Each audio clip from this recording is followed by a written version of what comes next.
नमस्कार दोस्तों, सभी का स्वागत है हमारे चैनल पे। आज हम लोग देखने जा रहे हैं 13 तारीख की फर्स्ट शिफ्ट का एनालिसिस और ये भी देखेंगे कि एसएससी का क्या लेवल है। एक बात का ध्यान रखना आप लोग कि अभी पीछे जो सीएचएसएल का एग्जाम गया था उसमें भी एसएससी ने जो है एडवांस मैथ्स की वेटेज को बढ़ाया था और सीजीएल के एग्जाम में भी एसएससी ने एडवांस मैथ्स की वेटेज को काफी इंक्रीज किया है। तो लगभग 5, 6, 7, 8 क्वेश्चन के आसपास एडवांस मैथ्स के देखे जा रहे हैं हर शिफ्ट में। ठीक है, उसको आपको ध्यान रखना है। ट्रिग्नोमेट्री के हालांकि क्वेश्चन उतने हाई फाई नहीं है, क्वेश्चन तो बेसिक ही है, लेकिन फिर भी हर शिफ्ट में कुछ क्वेश्चन इसके रेगुलर हैं। तो जिन लोगों ने एडवांस मैथ्स अच्छी से नहीं करी है वो कृपया करके इसकी प्रैक्टिस करें और इनके फॉर्मूले वगैरह जो है रिवाइज करके जाएं। तो हम लोग देखने जा रहे हैं 13 तारीख की फर्स्ट शिफ्ट की क्या शिफ्ट आई थी और कैसे क्वेश्चन पूछे गए।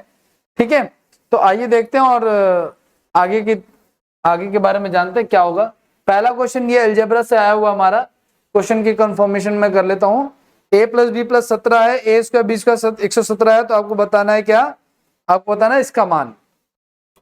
तो आपको पता है कि अगर यहाँ पे 2-3 तरीके से सवाल हो सकता है। पहला तो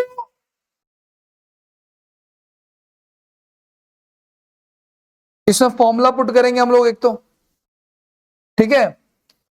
जैसे कि आपसे जो पूछा हुआ है हमसे, ये जो पूछा हुआ है इसका क्या मान होता है, इसका मान होता है ए स्क्वायर, इसका मान होता है a square plus b square minus का 2ab, फिर b square plus c square minus का 2bc, फिर c square plus a square minus का 2ac। और अगर मैं इसका बोथ साइड स्क्वायर कर दूं, ठीक है, a plus b plus c का होल स्क्वायर अगर मैं करता हूं तो होगा a square b square c square plus 2ab plus b c plus c a. ठीक है, और ए बी सी का जो होल स्क्वायर है वो 17 का स्क्वायर 289 हो जाएगा। ये हमारा 117 है और ये हमें दे रखा 2ab प्लस में bc प्लस में सी ए,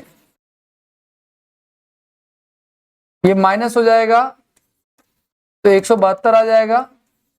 ए बी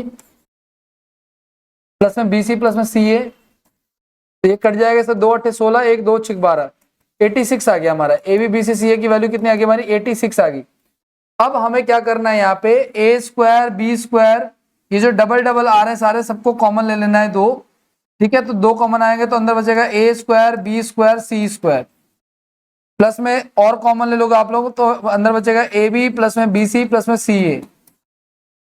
ठीक है, तो ए square b square c square की वैल्यू 117 है ही है और ए बी सी सी ए की वैल्यू हमने निकाली 86, तो 86 इसमें से माइनस हो जाएगा और उसका डबल कर देंगे हम लोग, तो कितना बचेगा 1 और 3 और इसका डबल कर देंगे तो 31 का डबल कितना हो जाएगा हम लोगों का 62।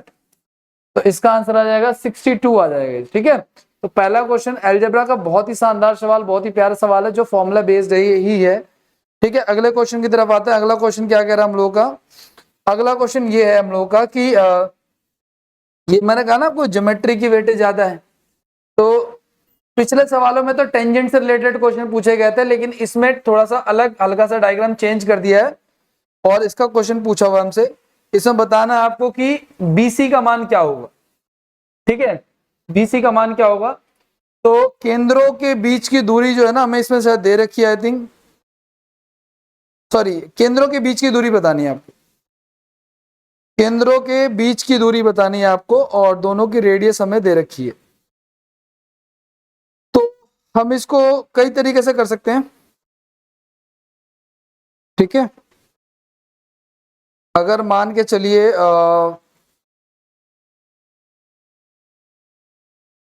डी ए बराबर 10 है, डी ए बराबर 10 है, ए ई बराबर 16 है, ठीक है, बी सी बराबर एक्स है, तो यहां से हम एक्स की वैल्यू निकाल लेंगे रेशियो के हिसाब से। ठीक है, ट्राइंगल डी ए ई जो है दोस्त, ट्राइंगल डी ए ई जो है वो सिमिलर हो जाएगा किसके, ट्राइंगल सीबीई के, सीबीई के सिमिलर हो जाएगा ये। ठीक है ना, तो इसमें क्या होगा हम लोगों का, डी ए अपॉन में B C, D A upon में बी सी बराबर में हो जाएगा ए अपॉन में बीई, ए अपॉन में बीई। तो इससे सॉल्व करेंगे हम लोग, तो 10 बटे में x और ए 16 बटे में 12, यहां से इसको सॉल्व कराएंगे तो क्या आएगा 120 बटे में 16, x का मान आ जाएगा ये 30 बटा 4 7.5 आ जाएगा, तो x की वैल्यू कितनी आ जाएगी 7.5। सिमिलैरिटी से हम लोग इसका x का मान निकालेंगे 7.5। अब आपको पता है यहाँ पे वो फॉर्मूला लगा देते हैं हम लोग किसका, d का मान क्या आ जाएगा, यहाँ पे पाइथागोरस लग जाएगा हम लोग का, ये वाला जो है ना पाइथागोरस लग जाएगा, क्योंकि 90 डिग्री बनता है टेंजेंट के साथ, और यहाँ पे भी पाइथागोरस लग जाएगा, तो यहाँ पे भी टेंजेंट निकालेंगे और दोनों को जोड़ देंगे हम लोग। आपको पता है कि केंद्रों के बीच की दूरी क्या है, डीसी, और डीसी कैसे लिख सकते हैं, डीई जमा में बीसी, और डी की लंबाई कैसे आएगी, अंडर रूट में 10 का स्क्वायर प्लस में 16 का स्क्वायर, और बीसी की लंबाई कैसे आएगी, अंडर रूट में 7.5 का स्क्वायर अपॉन प्लस में 12 का स्क्वायर। जब हम इसको सॉल्व करेंगे 256 और 100 356 हो जाएगा, ठीक है ना, 356 का अप्रोक्सीमेटली 18.87, और इसको सॉल्व करेंगे तो आएगा 144 जमा में 56.25 है ना, तो इसको भी जोड़ेंगे हम लोग, इसका आएगा 14.15 के आसपास। तो दोनों को जोड़ने के बाद 33 पॉइंट समथिंग आ जाएगा, ये 33.02 के आसपास ये आ जाएगा सॉल्यूशन।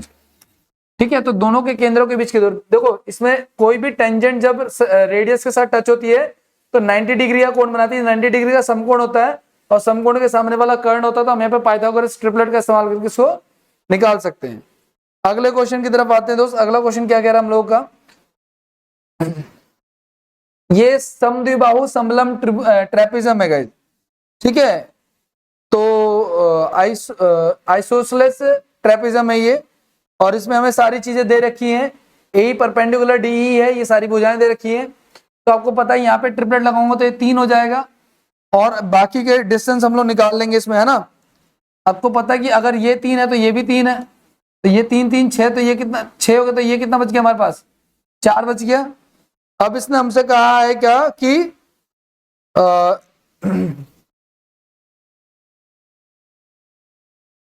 या तो एक काम कर सकते हैं, इसमें हम लोग पाइथागोरस का यूज कर सकते हैं ना, पाइथागोरस का यूज कर सकते हैं, इसमें x अज्यूम कर लेते हैं इसको,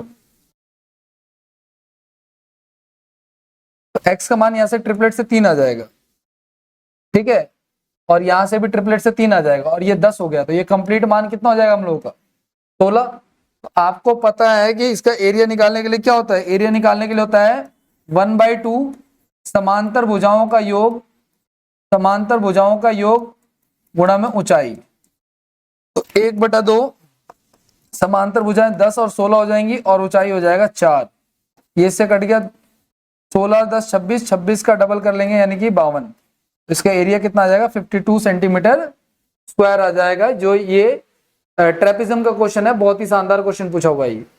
अगले क्वेश्चन पे आते हैं। नेक्स्ट क्वेश्चन क्या कह रहा है हम लोगों का, इनकम ऑफ ए जो है वो है 1,50,000, 10% इसमें स्कूल फीस चलेगी।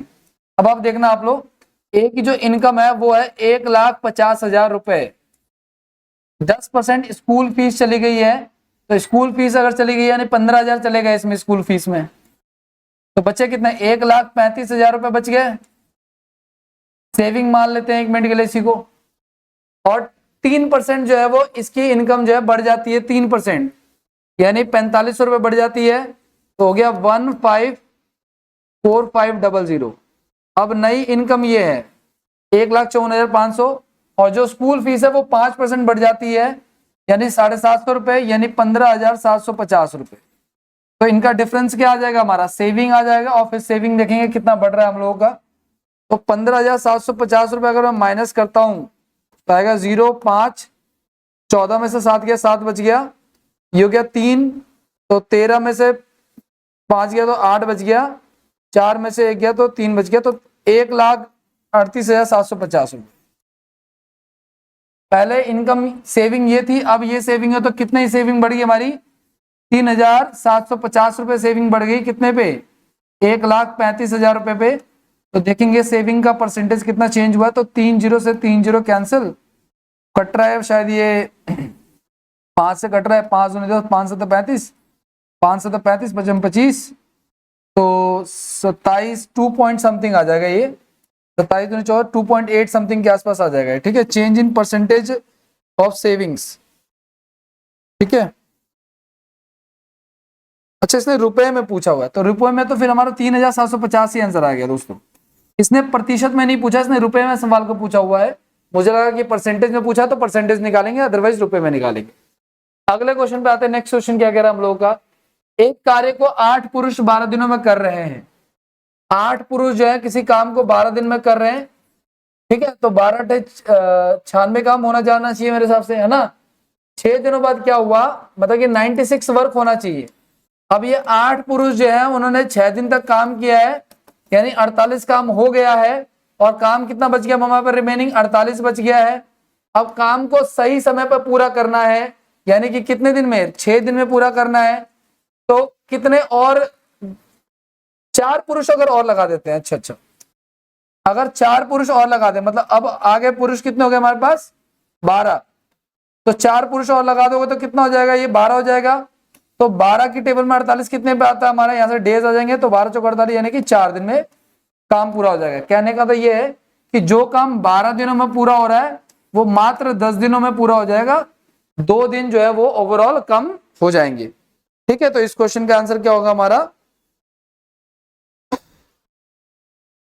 4 दिन इसका आंसर हो जाएगा। अपेक्षित दिनों की संख्या हो जाएगी 4 दिन। अगला क्वेश्चन नेक्स्ट क्या कह रहा है, नेक्स्ट क्वेश्चन देखते हैं एक बार।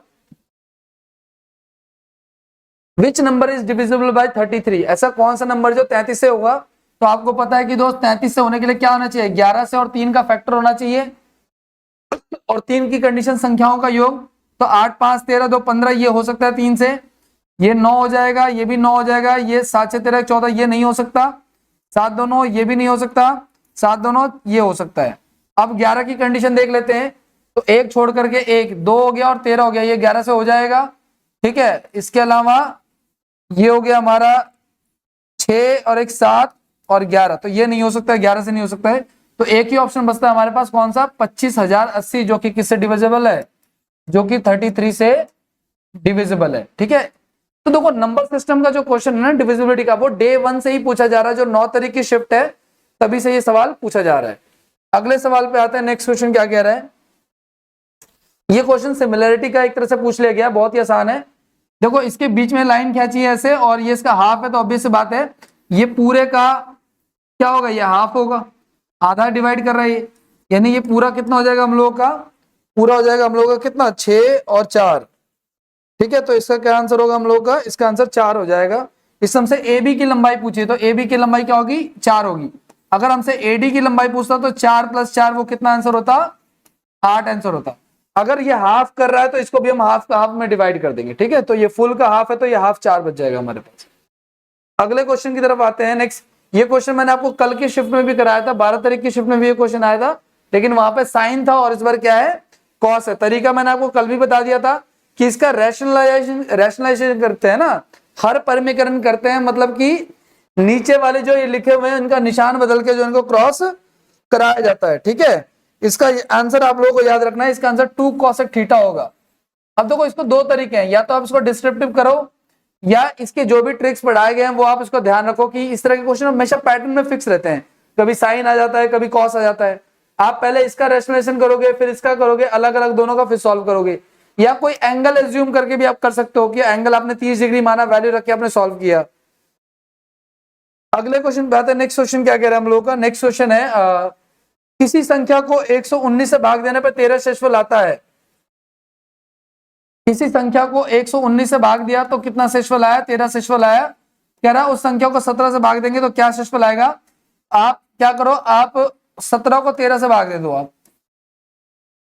आप 17 को किससे डिवाइड कर दो, आप 17 को आप भाग कर दो 13 से, ठीक है। तो क्या आ जाएगा हमारा, 4 शेषफल आ जाएगा, तो वही हमारा आंसर हो जाएगा, ठीक है, 4 शेषफल हो जाएगा। अच्छा डिस्काउंट का एक क्वेश्चन रह गया, अच्छा नहीं, एक मिनट, देखो ये कह रहा है उस संख्या को 13 से भाग दो क्या शेषफल आएगा। अब देखो सुनो, ऐसे केसेस में क्या होता है, जो पहले वाला रिमाइंडर होता है ना उसी को भाग दिया जाता है। तो जब आप 13 को 17 से भाग दोगे तो कभी भी याद रखना कि अगर छोटी संख्या को बड़ी संख्या से भाग दिया जाता है तो हमेशा रिमाइंडर छोटी वाली संख्या ही प्राप्त होती है। तो इसका आंसर क्या हो जाएगा, इसका आंसर 13 होगा ना कि 17। अगर ये उल्टा होता तो फिर हम डिवाइड करते। अगला क्या कह रहा है, नेक्स्ट क्वेश्चन देखो आप लोग, एक सक्सेसिव डिस्काउंट का भी एक क्वेश्चन आया हुआ है जिसमें 2 डिस्काउंट दिए हुए हैं। एक धनराशि है जो कि एबीसी में 5 7 11 के अनुपात में बटी हुई है, ठीक है ना।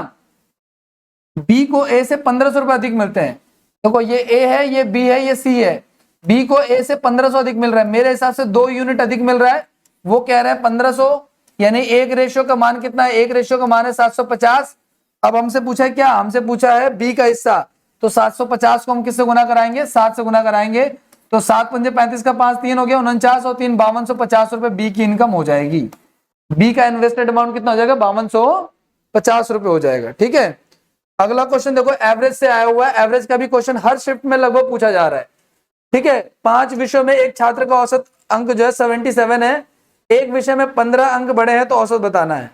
अब देखो 5 विषयों का 77 है, ठीक है ना, तो 7 पंजे 35 का 5, 3 35 और 3 38, 15 अंक बढ़े हैं तो जोड़ देंगे, तो कितना हो गया हमारा 400। लेकिन अभी भी सब्जेक्ट उतना ही है, क्योंकि एक सब्जेक्ट में बढ़ा है लेकिन सब्जेक्ट नहीं बढ़ा है, तो कितना एवरेज हो जाएगा 80, तो 77 से वो कितना हो जाएगा 80 हो जाएगा। आप इसको ऐसे भी कर सकते हैं कि जितने मार्क्स है वो प्लस में जितने अंक बढ़े उसको नंबर ऑफ सब्जेक्ट से डिवाइड करके हम इसको डायरेक्ट जोड़ के लिख सकते हैं।